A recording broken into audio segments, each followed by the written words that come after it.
আপনারা কি জানেন কলকাতার ন্যাশনাল লাইব্রেরি, যা জ্ঞান আর ইতিহাসের ভাণ্ডার, রাতে কিন্তু অন্যরকম রূপ ধারণ করে, যেখানে নাকি শব্দহীন অন্ধকারের ভেতর লুকিয়ে থাকে অজানা উপস্থিতি।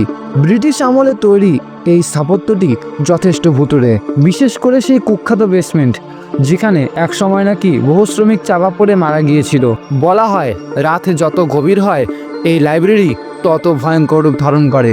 গভীর রাতে করিডোরে হঠাৎ বইয়ের তাক থেকে বই পড়ে যাওয়ার শব্দ শোনা যায়, কিন্তু সেখানে থাকে না কোনো মানুষ, শুধু ছায়া বিরাজ করে। অনেক গার্ড দাবি করেছেন রাত 2টার পর লাইব্রেরির পুরনো অংশে হাঁটলে মনে হয় কেউ পিছন থেকে নিঃশ্বাস ফেলছে, কিন্তু পেছনে তাকিয়ে দেখলে কাউকেই দেখতে পাওয়া যায় না, যেন অদৃশ্য কেউ খুব কাছে দাঁড়িয়ে আছে। কেউ বলেন এক শ্বেতশুভ্র ব্রিটিশ মহিলা গ্রন্থাগারের ভেতর দিয়ে হাঁটে, পুরনো গাউন মাটিতে টেনে নিয়ে, আর তার উপস্থিতি এত ঠান্ডা যে আশেপাশের তাপমাত্রা মুহূর্তে নেমে যায়। আর সেই ভূগর্ভস্থ বেসমেন্ট, সেনাবাহিনীর অফিসারেরা পরীক্ষা করে বের করেছিলেন মাটির তলায় অদ্ভুত ঘর, যার কোনো নথি নেই, কোনো মানচিত্র নেই। কলকাতার ন্যাশনাল লাইব্রেরি শুধু একটি লাইব্রেরি নয়, এটি এমন একটি স্থান যেখানে ইতিহাস নাকি এখনও জীবিত, আর মৃতরাও নাকি এখনও ছাড়েনি সেই জায়গাটিকে।